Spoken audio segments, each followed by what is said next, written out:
Now, your grandfather, Anthony Brooke, was the last ruling Rajah of Sarawak. Can you tell us a bit more about the Rajah Muda of Sarawak? What was he like as a grandfather? Sure, it's a bit of a long story, so I'll try and condense it a little bit. But it all started out with an ancestor of mine, 6 generations back, a man called James Brooke, who was looking for adventure. He was looking for some purpose in his life. He'd inherited some money and he bought a ship, got some of his friends together, and he sailed on this voyage of exploration and discovery. And when he arrived in Sarawak, he became embroiled in local politics. He was invited by Brunei to get involved in a local uprising that was going on in Sarawak. And the series of events that followed that led to him being installed as the Rajah of Sarawak, which was then a very small territory around modern-day Kuching. And so Sarawak expanded over the next 20 years or so at the expense of Brunei and northern Borneo until it was probably about 20 times that size. But a lot of this happened under the rule of James Brooke's nephew, Charles Brooke, who was my great-great-grandfather. And he was probably the most Sarawakian of all of them. He first set foot in Sarawak age 14. He lived among the Balau Iban for 10 years with almost no European contact. He really embraced what it was to immerse himself in Sarawak society. And he went on to rule as Rajah for 60 years in a very hands-on way. He used to order the nuts and bolts for his ships. He was very, very micromanager, Charles. And so when he died in 1917, his 2 sons, Vina and Bertram, took over and they ruled for 6 months of the year for about 30 years until my grandfather, Anthony Brooke, the Rajah Muda, had taken over from about 1939. My father was born 1940. He lived out there just for about a year and a half before the Japanese invasion. And then, of course, during World War II, the Japanese invaded, the government fell, and my grandfather led the government in exile from London during the war. And then after the war, the British decided they were going to take Sarawak as a colony after 100 years of independence under my family. And so my grandfather became the figurehead of this anti-colonial independence movement against British colonization, probably the only white British man in the world to be on the side of an indigenous anti-colonial movement, which he did for 5 years out of Singapore. And finally, when the British governor was assassinated by a group linked to this movement, he had been implicated by the British and wrongly, as it turned out, and he withdrew from the movement. And then just 12 years later, Sarawak joined with the Malay states and with Sabah and Singapore to form the Federation of Malaysia.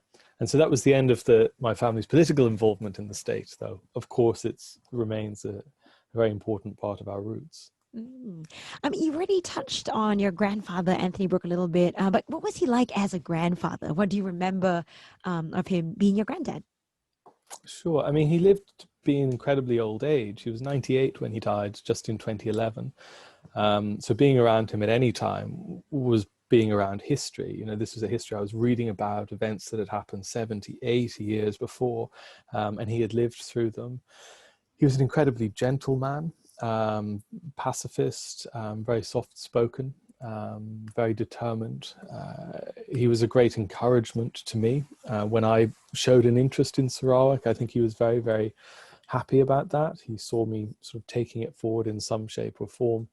So he was very encouraging. I think that was important to me as a young man, probably about 12 years ago when I first went to Sarawak and began this whole new, part of my life. So he was a beautiful, gentle soul. I think that's probably the best way to describe him. Now, what are some of the more interesting stories that your grandfather has told you? Can you share one with us?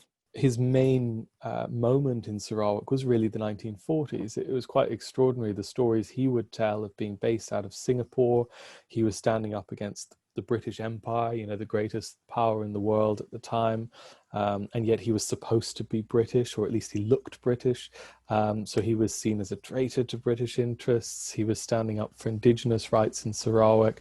He had this small house in Singapore where he used to describe these delegations of Sarawakian leaders, the Datu Petinggi, Abang Haji Abdillah, who was the senior Malay hereditary chieftain, would travel all the way to Singapore, and they would sit around these large tables and they would strategize on their non-violent resistance movement to the British occupation. So this was incredible to me, because this is history. You know, these are pivotal events in the history, actually, of the whole of Malaysia, and he was living through them as a real pinpoint within them. With such a long history of your family's connection with the state, how do you see your role in Sarawak's development? Um, well, obviously, the family's no longer it's no longer a political role in Sarawak. I think it was good for me being a generation on, even from my father, where the emotional and the political baggage wasn't there anymore, and so there was an opportunity to look anew at what is this connection, what does it mean, and for me, of course, it was about my roots and my identity and understanding where I'd come from, because although I looked, sounded British, my family history was all in Sarawak, and the way my family identified themselves was in Sarawak. And so it was understanding a bit about myself, and then I suppose I got a lot out of that. I got a sense of purpose in my life. I got a sense of foundation in my life. And that led me to, I think, appreciate the importance of promoting heritage, and understanding our collective roots. And so I think the role, such as it is through the Brooke Trust. It's promoting the preservation, the appreciation of heritage and of our collective roots, and how that benefits society. But what brought you back to Sarawak despite not being born here? You know, sometimes you say these things are in your DNA. When I was 12, from my earliest memories of starting to read about this story, I was surrounded by, you know, swords and shields and books and all this sort of thing. But it was this exotic historical land in black and white that I had no appreciation of modern Sarawak and people there today. But I was interested. I had that bug. And so I corresponded with my grandfather for, you know, the next 10 years until I was about 22. And he had always asked me, I had always wanted to go to Sarawak. I mean, as far as back as I can remember. But my grandfather asked me to wait until I was old enough, mature enough to appreciate that connection at a spiritual level, as he saw it. He saw the Brooke connection at a spiritual level. And so he didn't want me to go as a teenager and, you know, go scuba diving or whatever. He wanted me to really connect with people. And so I did, and I waited until after I'd completed my master's. I flew to my grandfather first in New Zealand. And so he sent me on with his blessings to Sarawak. And then it was that first trip, it was that first month that I spent on Sarawak soil, meeting real people and starting to appreciate what this history meant to them. And I think from there, it was more than being hooked. I knew that this was going to be an important part of my life. You're working on a film, or you worked on a film actually. How closely did you work with the filmmakers of the movie Rajah, a movie starring Jonathan Rhys-Meyers based on the first Rajah of Sarawak, Sir James Brooke? And were you happy with the results?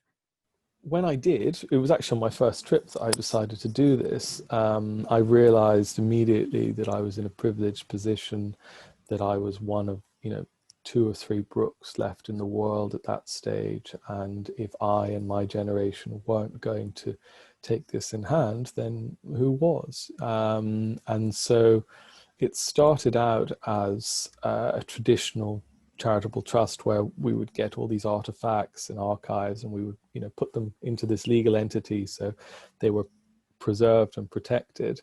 But of course, through my relationship with Sarawak and with people in Sarawak, I realized that this actually needed to be a living, breathing thing. This needed to be serving in a much more present way.